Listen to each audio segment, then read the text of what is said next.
बिस्मिल्लाहिर्रहमानिर्रहीम अस्सलामु अलैकुम रहमतुल्लाह। शहबाज शरीफ के वज़ीर-ए-आज़म बनने के बाद army chief general Asim Munir ने पहली कोर कमांडर्स कॉन्फ्रेंस मुनक्किद की।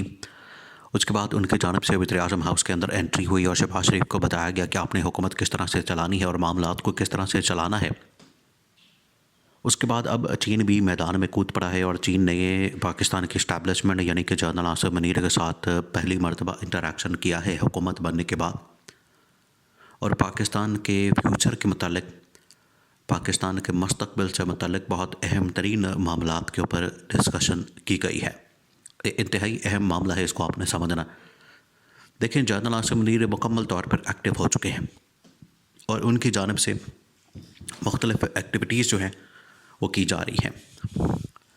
पहले उनकी जानिब से कोर कमांडर्स कॉन्फ्रेंस मुनक्किद की जाती है और उसकी वो क़यादत करते हैं, जहाँ पर पाकिस्तान की मौजूदा सूरत हाल, मौजूदा सियासी और माशी सूरत हाल के ऊपर बड़ी तफसील के साथ जायज़ा लिया जाता है।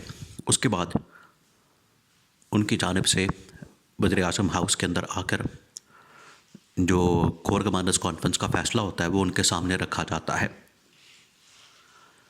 अब ये जो दोनों मामलात हैं, इसके अंदर इमरान खान से मुतल्लिक बात होती है, PTI से मुतल्लिक बात होती है। उसकी वजह यह है कि इमरान खान पाकिस्तान के अंदर मोस्ट रेलेवेंट शख्स बन चुका है और PTI इस वक्त मोस्ट रेलेवेंट पार्टी बन चुकी है, क्योंकि सबसे ज़्यादा वोट हासिल करने वाले, सबसे ज़्यादा सीटें हासिल करने वाले वो इमरान खान और PTI है। तो उनको हर मामले के ऊपर डिस्कस किया जाता है। अब चीन जो है वो मैदान के अंदर कूद पड़ा है और चीन की जानिब से army chief general Asim Munir को बहुत अहम तरीन पैगाम कन्वे किया गया है।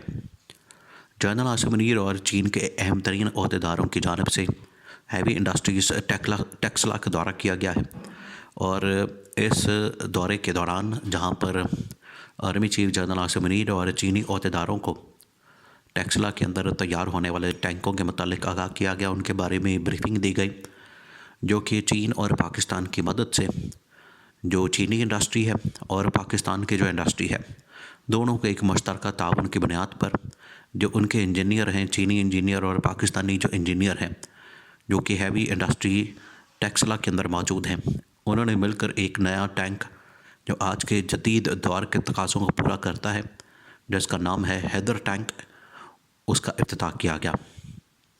और इस मौके पर जनरल आसिम मुनीर ने खिताब भी किया और साथ ही जो चीनी अहदेदार थे वो भी वहाँ पर मौजूद थे और उनके दरमियान बड़ी डिटेल के साथ तबादला ख्याल किया गया। अब ये जो मुलाकात हुई या ये जो तकरीब मुनक्किद हुई, इसमें एक अहम तरीन पैगाम जो आलमी सतह के ऊपर कन्वे किया गया। देखिए, इसके अंदर असल में 2-3 पैगाम पहुँचाए गए हैं, 2-3 पैगाम छुपे हुए हैं। पहला पैगाम ये है कि जो आलमी सतह के ऊपर पैगाम दिया गया और रीजनल सतह के ऊपर जो पैगाम दिया गया है वो इंतहाई अहम है। उसके अंदर ये कहा गया है कि पाकिस्तान अपने दिफा के हवाले से बहुत मजबूत और ताकतवर है और दिफाई क़ुव्वत और दिफाई सलाहियत में पाकिस्तान सबसे आगे है और पाकिस्तान को कोई भी मात नहीं दे सकता। जहाँ तक पाकिस्तान के पास फ़ौजी साजो सामान की बात है, फ़ौजी हालात और वाक़यात की बात है, फ़ौजी ट्रेनिंग की बात है, फ़ौजी जो सारा सामान है उस हवाले से टैंक हो गए, हेलीकॉप्टर्स हो गए, फिर जहाज़ हो गए और जो फ़ौजी तैयारे हो गए, उनके हवाले से पाकिस्तान और चीन ने मिलकर इस खित्ते के अंदर पाकिस्तान और चीन के जो दुश्मन ममालिक हैं उनको बहुत अहम तरीन पैगाम कन्वे किया गया। देखिए, ये भी असल में ये तीनों जो चीज़ें हुई हैं, इसमें आप देख रहे हैं कि general Asim Munir driving seat के ऊपर मौजूद है और शहबाज शरीफ आपको किसी जगह नज़र नहीं आ रहा। शहबाज शरीफ पहला जो इवेंट होता है कोर कमांडर्स कॉन्फ्रेंस का, जो कि मुल्की और बैनुल-अक़वामी मामलात के ऊपर अंदरूनी बैरूनी चैलेंजेस के ऊपर बड़ी तफसील के साथ बातचीत करता है, पर उसके बाद जो ये मैसेज कन्वे किया जाता है जनरल आसिम मुनीर की जानिब से वज़ीर-ए-आज़म हाउस में, और तीसरा ये अहम तरीन इवेंट होता है जिसके अंदर शहबाज शरीफ दूर दूर तक नज़र नहीं आता। हैवी इंडस्ट्रीज़ टेक्सला के अंदर आर्मी चीफ और चीनी अहदेदार मौजूद होते और शहबाज शरीफ पता नहीं किधर गवाचा है। वो गुम हुआ पड़ा है, उसको समझ ही नहीं आ रही। वज़ीर आज़म तो वो बन गया। और इसी वजह से देखिए ये इस्टेब्लिशमेंट को इस किस्म का वज़ीर आज़म सूट करता है। ये इस किस्म का जो वज़ीर आज़म के ना उसको अता पता ना, वो एक ग्वाची गां की तरह फिर रहा है, उसको कुछ नहीं पता। उसको कहते हैं ग्वादर चले जाओ, वो ग्वादर निकल जाता है। उसे कहते हैं वो पेशावर निकल जाओ, वो पेशावर निकल जाता है। उसे कहते हैं वो चलो अब लाहौर चले जाओ, वो लाहौर चले जाता है। कुछ पता नहीं होता। जो आलमी मामलात हैं, जो रियासती मामलात हैं, हुकूमती मामलात हैं, उसके अंदर रत्ती बराबर भी शहबाज शरीफ की कोई से नहीं है, शहबाज शरीफ की कोई राय नहीं, कोई ओपिनियन नहीं।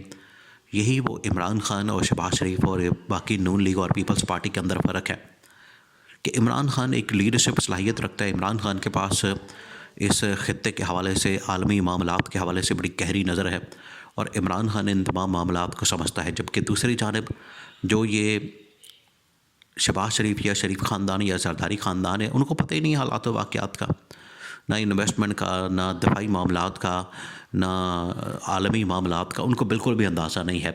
इस वजह से शहबाज शरीफ समझे शहबाज शरीफ आया या नहीं आया ये एक बराबर है। शहबाज शरीफ का वज़ीर आज़म बनना या ना बनना वो एक बराबर है। वो चाहे नवाज़ शरीफ बन जाए, शहबाज शरीफ बन जाए, बिलावल बन जाए या कोई भी बन जाए, इनका बराबर है एक। उसकी वजह ये, एक तो ये वैसे ही मैंडेट चोर हैं, वोट को चोरी करके वज़ीर आज़म बन गए हैं, हुकूमत बना ली है। इनके पास तो मैंडेट ही नहीं है, इनके पास तो वोट ही नहीं है। ये पहली बात है। तो जो इस तरह की हुकूमत होगी उसकी क्या स्टैंडिंग होगी, या उसकी क्या बर्थ होगी, या उसकी क्या अहमियत होगी, उसकी क्या वैल्यू होगी। ना अवाम के अंदर उनकी कोई वैल्यू है, ना इस्टेब्लिशमेंट के नज़दीक उनकी कोई वैल्यू है। और जब इस तरह के इवेंट होते हैं जिसके अंदर चीन बराह रास्त उसमें शामिल है, उसके अहदेदार मौजूद हैं, देखिए उनके तो सरकारी अहदेदार जो सिविलियन हैं वो मौजूद हैं, और यहाँ से फ़ौजी अहलकार मौजूद हैं, फ़ौजी अहदेदार मौजूद हैं। तो इससे आप अंदाज़ा कर सकते हैं कि इन ममालिक को भी पता है कि पाकिस्तान के अंदर जो इस्टेब्लिशमेंट है वही असल ताकत का मरकज़ है, वही ताकतवर इदारा है, वही ताकतवर लोग हैं, उनके साथ ही बात करनी है। तो इस लिहाज से तो पाकिस्तान के अंदर ये एक वाज़े डिवीज़न मौजूद है, और ये जो शहबाज शरीफ है इसकी तो मुकम्मल चोटी हो चुकी है। ये अब वज़ीर आज़म रह कर भी वज़ीर आज़म नहीं है। अब सिर्फ इंतज़ार हो रहा है इमरान खान का। एक मरतबा इमरान खान बाहर आ गया, एक मरतबा इमरान खान आज़ाद हो गया, एक मरतबा इमरान खान रिहा हो गया, तो उसके बाद फिर ये जो तमाम मामलात हैं, ये जो तमाम चीज़ें हैं, इनके ऊपर फिर इमरान खान की कमांड होगी। फिर इमरान खान इनको आगे लेकर चलेगा, इमरान खान इनको चलाएगा।